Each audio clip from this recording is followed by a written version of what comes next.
মা রান্না বান্না হয়ে গেছে? হ্যাঁ, সব কমপ্লিট। আজকে অনেক ধরনের রান্না করেছি। দেখতে পাচ্ছি তো কতগুলো বাবা।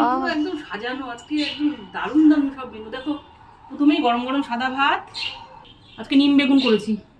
তারপরের আইটেম জলপাই দিয়ে টকের ডাল। আমাদের বাড়িতে টকের ডাল সবাই খেতে খুব ভালোবাসে, আর জলপাই দিয়ে টকের ডালটা আমার খুব প্রিয়।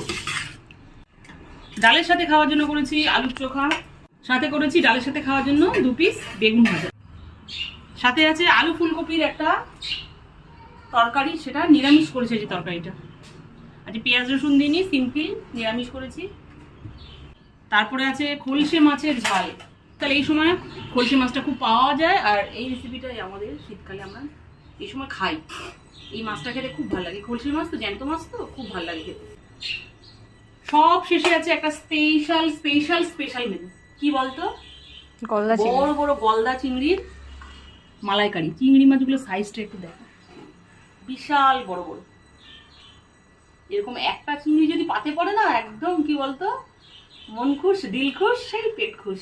এগুলো আজকে দুর্দান্ত সব মেনুগুলো কেমন হলো তোমরা কিন্তু কমেন্ট করে অবশ্যই জানাবে। আজকের মতো এই পর্যন্ত, আবার দেখা হবে নতুন কোনো ভিডিওতে। ততক্ষণের জন্য